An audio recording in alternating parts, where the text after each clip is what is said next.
지금 헵시바가 찬양했잖아요. 그렇죠? 그리고 여러분은 앉아서 감상했잖아요. 맞죠? 헵시바가 찬양하는구나.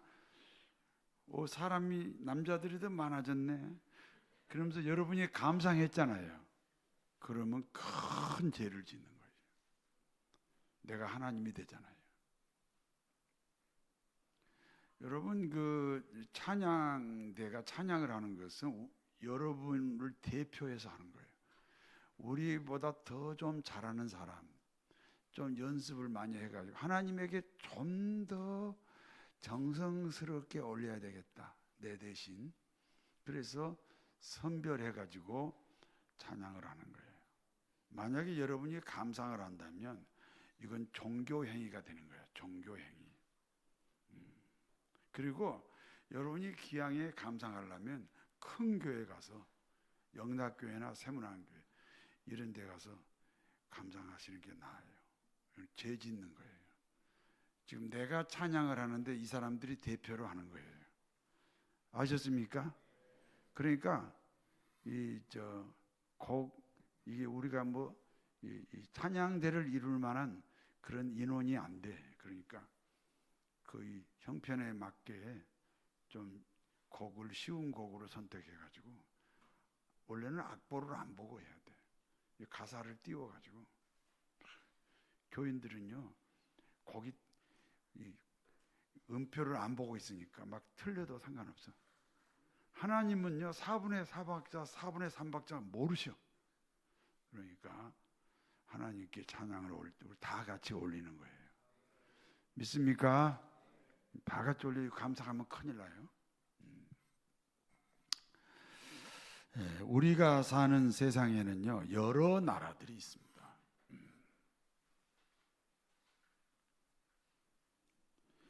우리가 사는 세상에 여러 나라들이 있지요. 우리가 사는 세상에는 여러 나라들이 있는데 그 중에 이스라엘이라는 나라가 있습니다. 이스라엘 나라는 하나님이 선택한 민족이에요. 그러므로 이스라엘 민족은 하나님의 자녀입니다. 우리 기독교인은 어떤 사람들이죠? 언제나 답을 가르쳐주고 물어봐. 처음부터 다시 할까요? 우리가 사는 세상에는 여러 나라들이 있습니다. 우리가 사는 세상에는 여러 나라들이 있는데 그 중에 무슨 나라가 있다고요? 이스라엘이라는 민족이 있습니다. 이스라엘 민족은 하나님이 선택한 나라입니다. 하나님이 선택한 백성입니다. 그러므로 이스라엘 민족은 하나님의 자녀라고 부릅니다. 이스라엘 민족을 뭐라고 불러요? 우리 기독교인은 어떤 사람들입니까? 그래요. 하나님의 자녀예요. 하나님의 자녀입니다. 그렇기 때문에 성경에 나온 이스라엘 이야기는 우리 기독교인들의 이야기입니다. 그 어느 나라, 중동에 있는 어느 나라 역사 이야기가 아니고, 그러므로 이스라엘, 성경에 나온 이스라엘의 이야기는 우리 기독교인의 이야기입니다. 그러므로 이스라엘이라는 민족 공동체는 교회의 모형입니다. 교회의 모형인 이스라엘 민족의 조상은 아브라함입니다. 그렇다면 이스라엘의 조상 아브라함은 무엇에 대한 상징입니까? 이스라엘 민족 공동체가 교회의 상징이면 아브라함은 그 교회의 담임 목사에 해당이 됩니다. 그리고 아브라함 목사에게는 10명의 아들들이 있었습니다. 그 중에 아브라함 목사의 후계자는 아들 이삭입니다. 질문하겠습니다. 아브라함이 자신의 후계자로 아들 이삭을 세웠습니까? 뭔 함정이 있을까? 그러지 말고 앞에 내가 아브라함의 후계자가 이삭이라고 말했잖아요. 질문합니다. 아브라함이 자신의 후계자로 아들 이삭을 세웠습니까? 예? 그렇지 않습니다. 아브라함의 후계자 이삭은 하나님이 세웠습니다. 아브라함은 이삭이 아들이기 때문에 후계자로 세운 것이 아닙니다. 왕의 아들이 왕이 된 것과 같은 세습 제도가 아니라는 것입니다. 어떻게 교회를 세상하고 빗대 가지고 그렇게 해석을 하면 안 되는 거죠. 왕이 자기 아들에게 왕위를 세습하는 거하고 아브라함이 자기 아들을 이삭을 후계자로 세운 것은 다른 거예요. 그건 하나님이 하신 거라는 거예요. 하나님이 결정하셨다는 사실을 기억하시기 바랍니다. 어느 날 하나님이 아브라함에게 말씀합니다. 아브라함아, 너 아들이 몇 명이냐? 내 아들이 몇 명이냐고 묻는 하나님의 의도는 내 후계자가 누구냐는 질문입니다. 아브라함이 대답합니다. 한 명입니다. 그리고 이름이 이삭입니다. 하나님이 다시 말씀합니다. 몇 살에 이삭을 낳았느냐? 100살에 낳았습니다. 100살에. 이쁘냐? 아이고, 쳐다보기도 아깝습니다.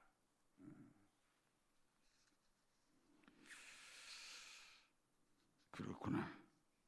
쳐다보기도 아까운 그 아들을 번제 제물로 드려라. 번제 제물은 어떻게 드려지는 제물입니까? 먼저 그 제물에 가죽을 벗깁니다. 그리고 오장육부를 분해하여 물에 깨끗이 씻은 다음에 불에 태워서 냄새로 하나님께 올려드립니다. 인간에게 돌아오는 것이 하나도 없어. 다 하나님께만 온전히 올려드리는 그런 제사가 번제 제사입니다. 하나님은 아브라함에게 말씀합니다. 아들 이삭이 후계자면 번제 제물로 드려라. 아들 이삭이 네 후계자야? 그러면 그 아들을 번제 제물로 드려라. 그러므로 아브라함은 아들 이삭을 번제 제물로 드렸습니다. 지난번 설교 내용이죠. 번제 제물로 아들을 드렸습니다. 저는 기독교 집안에서 태어나지 않았습니다. 저희 아버지는 공자 맹자를 좋아하셨습니다. 그래서 저는 유치원 시절 3년 동안 서당에 다녔습니다. 서당에 3년 동안 다니면서 천자문, 추구문, 명심보감까지 다 섭렵을 했습니다. 그리고 저희 어머니는 2개의 종교를 가지고 계셨습니다. 하나는 불교입니다. 그래서 저를 스님에게 팔았습니다. 그래서 저는 스님의 아들이었습니다. 다른 하나는 무당 종교입니다. 우리 집에 전담 무당이 있었습니다. 마찬가지로 그 무당에게 저를 팔았습니다. 그러므로 나는 무당의 아들이기도 했습니다. 우리 아버지 어머니에게는 슬픈 사연이 있습니다. 우리 어머니께서 큰아들이 3살 때 친정에 데리고 갔는데 그 3살 큰아들이 홍역에 걸려서 그만 죽었습니다. 그리고 2딸을 낳고 제가 태어났습니다. 그러므로 우리 어머니 걱정이 뭡니까? 우리 어머니 걱정이 뭐예요? 걱정이 많은 사람은요, 코로나 때 너무 기뻐하더라고. 걱정거리가 많아서. 우리 어머니 걱정이 뭡니까? 큰아들이 죽었으니 둘째 아들도 죽을 수 있다는 거잖아요. 그래서 둘째 아들인 저를 오래 살게 한다는 뜻으로 스님 아들로도 만들고 무당 아들로도 만들었다, 그 말입니다. 그런데 저는 유치원 시절 할머니 손잡고 교회를 다녔습니다. 우리 할머니는 저희하고 같이 살지 않아요. 우리 아버지가 둘째 아들이니까. 그래서 우리 할머니가 사는 집에서 우리 집을 지나 교회로 가야 돼요. 그러면 꼭 저를 데리고 교회를 다녔습니다. 그러니까 저의 어린 시절은 유교와 불교와 무당 종교와 기독교가 혼합된 신앙생활로 살았습니다. 저는 유치원 시절 서당에 다녔기 때문에 책 읽는 것을 좋아했습니다. 그래서 초등학교와 중학교 시절에는 하루에 한 권씩 책을 읽었습니다. 그리고 이렇게 생각했습니다. 세상에는 여러 종교가 있다. 그리고 세상에 있는 여러 종교들 때문에 사회 통합이 이루어지지 않는다. 사실 종교 전쟁이라는 게 있잖아요. 회복이 안 되는 종교 전쟁이 있습니다. 그래서 이 종교가 통합했으면 좋겠다. 그러므로 세상의 모든 종교를 통합하는 종교가 있는지 제가 찾아보았습니다. 그런데 통일교가 있습니다. 통일교라는 말은 모든 종교를 통합한다는 뜻으로 알고 통일교를 가야 되겠다, 이렇게 생각을 했습니다. 갔을 거야, 안 갔을 거예요? 안 갔습니다. 세상은 진리를 이기지 못합니다.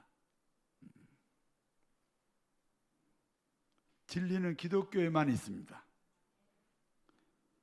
그러므로 저는 그와 같은 시절을 보내면서 기독교 목사가 됐습니다. 기독교 목사에게 가장 중요한 것이 무엇입니까?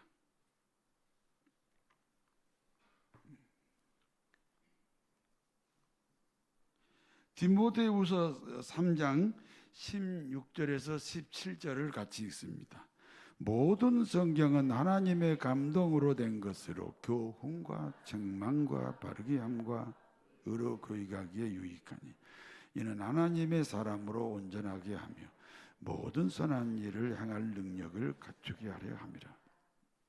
성경은 하나님의 감동으로 기록했어요. 다시 말해서 하나님이 기록하신 거예요.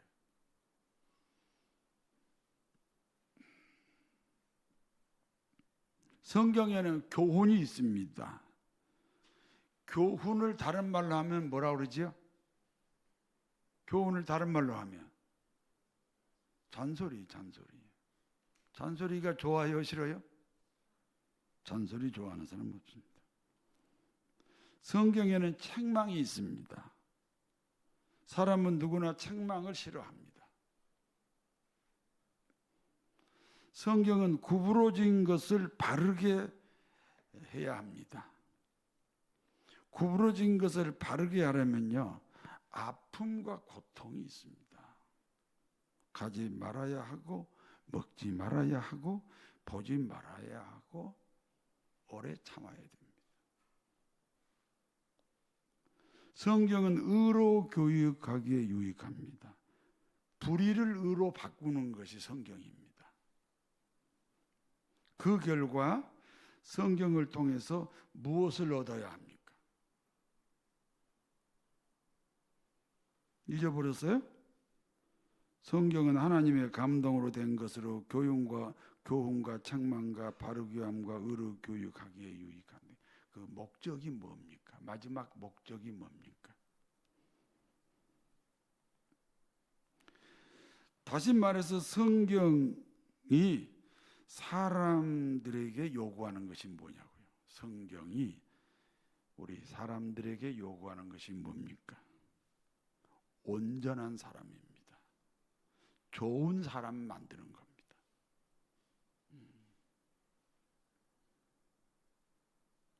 그리고 좋은 사람이 선한 일을 하는 거예요. 선한 일이 뭡니까? 교회 봉사죠. 교회 봉사를 하기 전에 좋은 사람 만드는 게 더 먼저다 그 말입니다.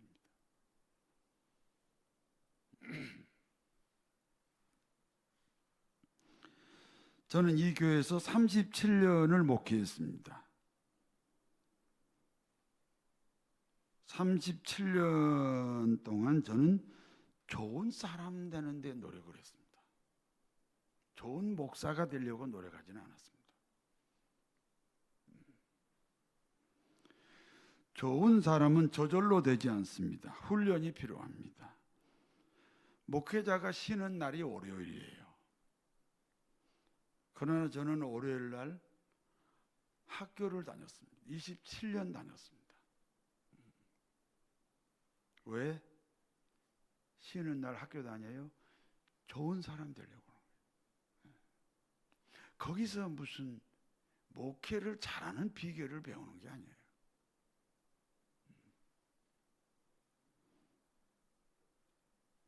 어떤 목사가 40일을 금식했다. 그러면 나도 해야지. 그래서 저도 40일을 금식했어요. 40일 금식하면 무슨 벼슬이 올라갑니까? 좋은 사람 되겠다는 거예요. 어떤 목사가 삼각산에서 철야 기도를 했다. 그래서 저도 한 8개월 동안 산에서 삼각산에서 저도 한 8개월 동안 산 기도를 했습니다. 밤에 하는 거예요. 밤을 새서 하는 거예요. 이유가 딱 하나입니다. 좋은 사람 되는 겁니다. 그리고 목회를 하겠다는 것입니다. 그러므로 우리가 찾고 있는 후계자는 좋은 사람입니다. 10길 물속은 알아도 사람 속은 모른다 하는 격언이 있습니다. 그래서 사람은 겪어봐야 압니다. 저희 교회를 왔다가 떠난 사람이 계산하면 수만 명이 될 겁니다. 저는 사람을 좋아하기 때문에 보이던 사람이 보이지 않으면 늘 마음이 아팠습니다. 그래서 37년이 마음이 아픈 세월이었다. 그렇게 말할 수 있어요. 마음이 아픈 세월이. 그게 37년이었다. 그렇게 말할 수 있습니다. 그리고 부족한 목사지만 교우들의 사랑을 과분하게 받았습니다. 누구예요? 그 탤런트가 한 사람 죽었잖아. 김수미? 이수미? 김수미가 죽기 전에 잘 놀다 간다 그랬어요. 잘 놀다 간다.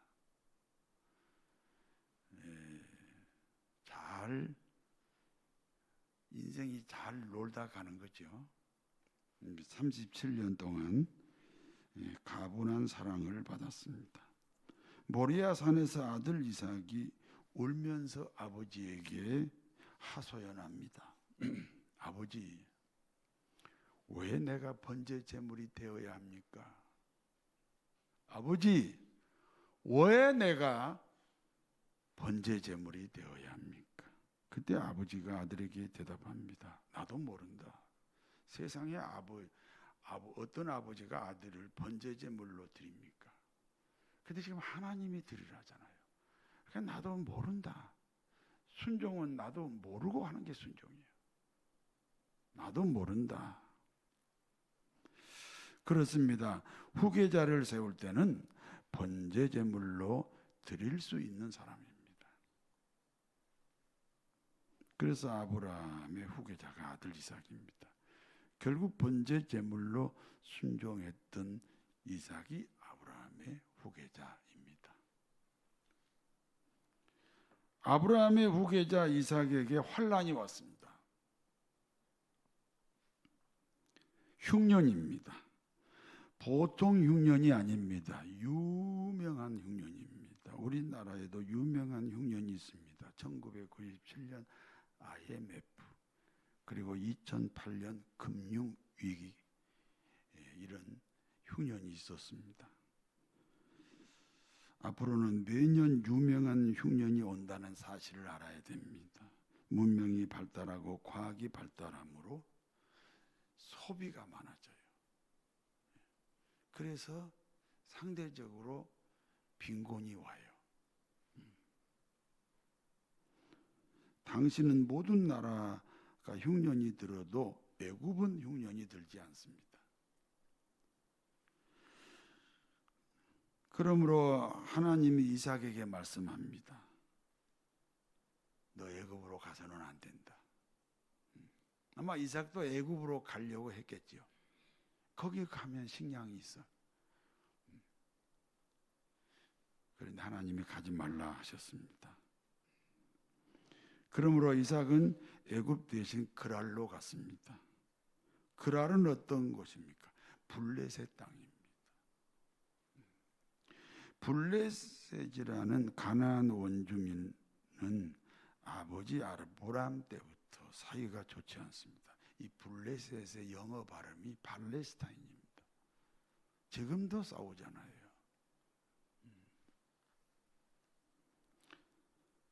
그러니까 블레셋은 생각하면 원수지간입니다. 그러나 하나님이 애굽으로 가지 말라 하셨기 때문에 이삭은 그나마 생존을 보존하기 위해서 블레셋 땅으로 갔습니다. 그러므로 이삭은 블레셋 왕에게 땅을 빌려 생계를 유지해야 됩니다. 사이가 좋지 않는 관계입니다. 그러므로 좋은 땅을 빌릴 수 없습니다. 결국 농작물이 자라지 않는 박한 땅을 빌렸습니다. 그런데 이삭이 누굽니까? 번제 제물로 드려졌던 사람입니다.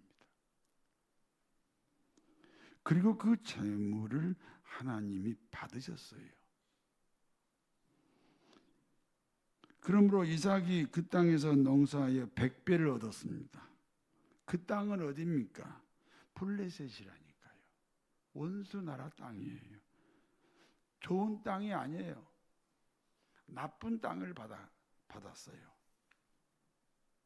땅콩도 심어서 잘 안 되는 땅을 받았어요.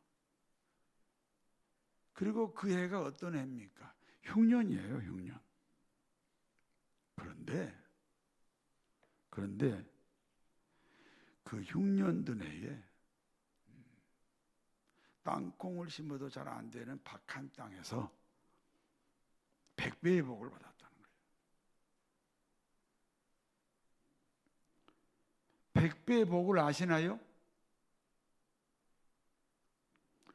창세기 26장 12절에서 14절 같이 읽습니다.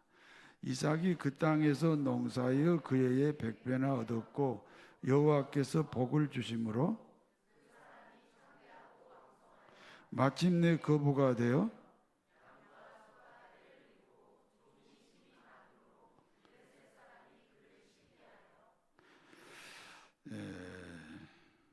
통전 100원이 100배면 얼마죠? 100원. 길거리에 떨어져도 애들이 잘 안 주더라고요. 100원 가지고 뭐 살 게 없나 봐요. 아니 100원이 100배면 얼마냐고 물어보잖아요. 10,000원이죠. 10,000원이 100배면 얼마입니까? 예? 100만 원이죠. 100만 원이 100배면 얼마가 돼요? 예? 1억이 돼요. 1억이 100배면 얼마지요? 100억입니다. 동전 100원이 4번만 100배가 되니까 100억입니다.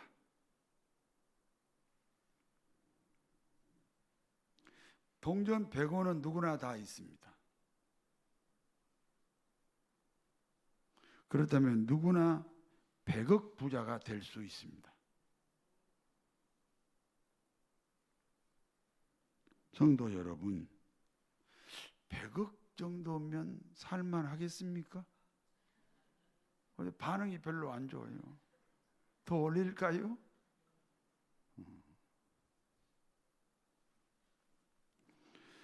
양과 소가 떼를 이룹니다. 양과 소를 일일이 셀 수가 없어요. 그러니까 100마리를 한 떼라고 치고 또 200마리를 두 떼, 이런 식으로 숫자를 계산했다는 겁니다.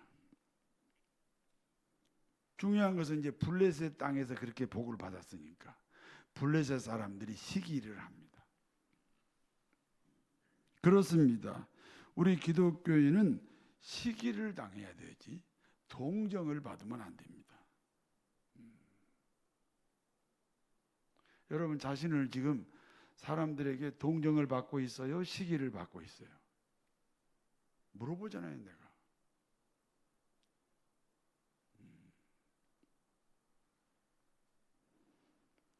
세상에 하나님 믿는 사람이 말이에요, 시기를 당해야지 어떻게 동정을 받습니까? 이삭이 그렇게 100배나 계속 복을 받으니까 시기를 당했다 그랬습니다. 그런데 문제가 생겼습니다. 창세기 26장 15절 같이 읽습니다. 그 아버지 아브라함 때 그 아버지의 종들이 받는 모든 음물을 막고 흙으로 메꿨더라. 블레셋 사람들은 이삭이 더 이상 복을 받지 못하도록 해야 됩니다. 블레셋은 이삭이 복을 받지 못하게 하기 위해서 어떤 행동을 했습니까? 이삭의 우물을 흙으로 메웠습니다. 이삭의 우물은 아버지로부터 물려받은 우물입니다. 그런데 블레셋이 와서 메꾸어 버립니다. 그러므로 이삭은 다른 곳에 우물을 또 팠습니다. 두 번째 다시 판 우물의 이름이 에색입니다. 블레셋은 두 번째 에색 우물까지 메꾸어 버립니다. 그러므로 세 번째 우물을 팝니다. 세 번째 우물 이름은 신나입니다. 블레셋은 신나 우물을 또 다시 메꾸어 버립니다. 그러므로 이삭은 다시 우물을 팝니다. 그리고 네 번째 우물을 다시 파게 됩니다. 이름이 르호봇입니다. 르호봇 우물은 너무 큰 우물이다, 그런 뜻이에요. 얼마나 큰 우물입니까? 창세기 26장 22절을 같이 읽습니다. 이삭이 거기서 옮겨 다른 우물을 봤더니 그들이 다투지 아니하였으므로 그 이름을 르호봇이라 하여 이르되 이제 여호와께서 우리를 위하여 넓게 하였으니 이 땅에서 우리가 번성하리로다 하였더라. 너무 넓고 넓어서 메꿀 수가 없습니다. 태평양을 못 메꾸는 것과 같습니다. 그렇습니다. 이삭이 르호봇 우물을 소유하면서부터 블레셋이 메꾸러 오지 않았습니다. 그러므로 이삭은 르호봇 우물을 확보하면서 계속해서 100배의 복을 유지할 수가 있었습니다. 여기까지가 본문의 내용이에요. 이제 본문이 주는 교훈입니다. 이스라엘은 하나님이 선택한 하나님의 백성입니다. 듣고 계세요? 이스라엘은 하나님이 선택한 하나님의 백성입니다. 그러므로 이스라엘은 기독교 공동체를 가리킵니다. 그리고 기독교 공동체는 오늘날 교회라고 부릅니다. 이스라엘의 조상 아브라함, 이스라엘의 조상은 아브라함입니다. 그러므로 아브라함은 오늘날 담임 목사에 해당이 됩니다. 그리고 담임 목사 아브라함의 후계자는 아들 지상입니다. 이삭은 아브라함의 아들이기 때문에 후계자가 된 것이 절대 아닙니다. 첫째는 하나님이 세웠습니다. 두 번째는 번제 제물로 바쳐졌던 아들입니다.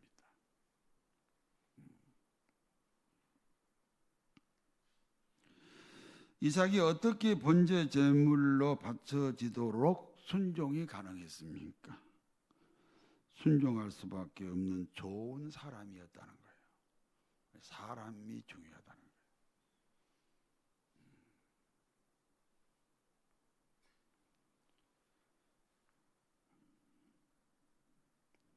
겪어보지 않고는 알 수가 없는 것이 사람입니다. 그런데 겪어보면 늦어요. 디모데후서 3장 17절입니다. 성경은 좋은 사람 만드는 것이 목적이라고 그랬어요.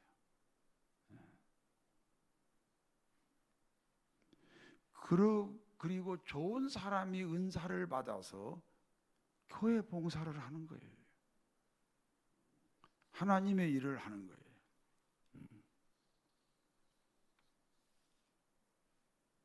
아무나 순종합니까? 순종할 수밖에 없는 사람이 순종하는 거지. 그와 같은 사람이 좋은 사람 이삭이라는 거죠.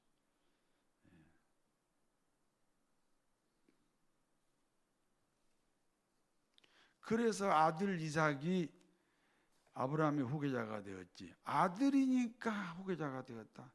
그건 저 왕제도에서 있었던 일이죠. 절대로 아들이니까 후계자가 된 것이 아니다. 두 가지. 하나는 하나님이 세웠다. 다른 하나는 번제 제물이 드려질 만큼 사람이 순종할 만한 사람이었다. 이해가 되시면 아멘 하세요. 이삭은 하나님이 번제 제물로 받으셨던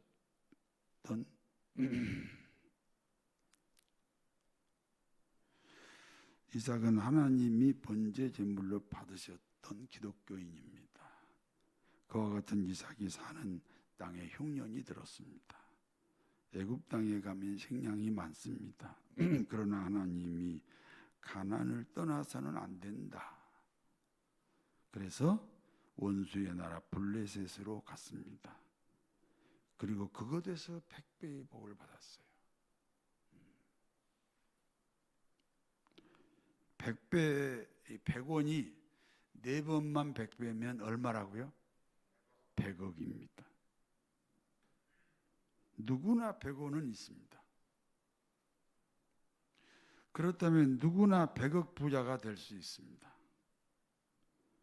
이삭이 받았다면 우리도 받을 수 있습니다.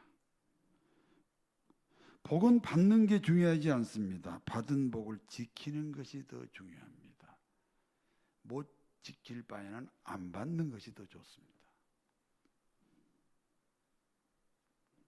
지키는 비결이 뭡니까? 우물을 소유하는 거죠. 그리고 블레셋은 그 우물을 계속 메꾸겠다는 것입니다. 무엇 때문에 블레셋은 이삭의 우물을 메꾸려고 했나요? 이삭이 100배나 복을 받는 것이 우물 때문이라고 생각했습니다. 귀신은 우리가 어떻게 하면 복을 받는지 귀신같이 알고 있습니다. 그래서 방해를 합니다. 이삭은 확보하려고 하고 블레셋은 메꾸려고 하는 이 우물은 무엇을 가리킵니까? 하나님의 말씀입니다. 말씀을 지키는 거예요. 그 말씀의 중심이 뭡니까? 한번 생각해봐. 말씀의 중심이 뭘까요? 여러분 안에 말씀이 있습니까? 여러분 안에 말씀이 있냐고요?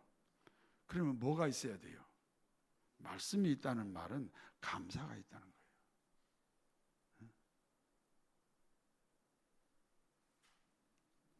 감사가 없으면 말씀을 빼앗긴 사람이에요. 영어 단어 알듯이 수학 공식 알듯이 그렇게 성경을 아는 것은 아는 게 아니잖아요.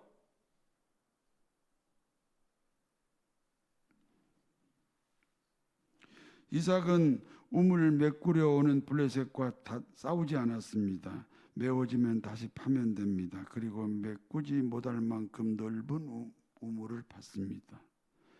블레셋이 이삭의 우물을 메꾸려고 왔습니다. 그런데 이삭의 우물이 너무 넓은 르호봇입니다. 블레셋이 생각합니다. 너무 넓어서 메꿀 수 없다. 그래서 우물 메꾸는 방해가 없어졌다는 것입니다. 누가 시험에 빠집니까? 우물이 작아서 빠는 거죠. 르호봇 우물을 확보합시다. 감사가 르호봇이면 100배의 복을 지킬 수 있습니다. 이삭은 번제 제물로 순종할 수밖에 없었던 사람이다. 이건 종교가 아니에요. 순종할 수밖에 없었던 사람이다. 좋은 사람이라는 거죠. 좋은 사람은 범사에 감사합니다. 복은 받는 것보다 지키는 것이 더 중요합니다. 이삭처럼 말씀의 우물을 소유해야 합니다. 그리하여 받은 복을 지키셔야 합니다. 말씀의 은혜가 르호봇이 되어야 됩니다. 그러므로 시험을 이기는 것이 아니라 시험이 없는 인생입니다. 그리하여 100배나 받고 복을 지키시는 복된 성도님들이 되시기를 진심으로 축원합니다. 전능하신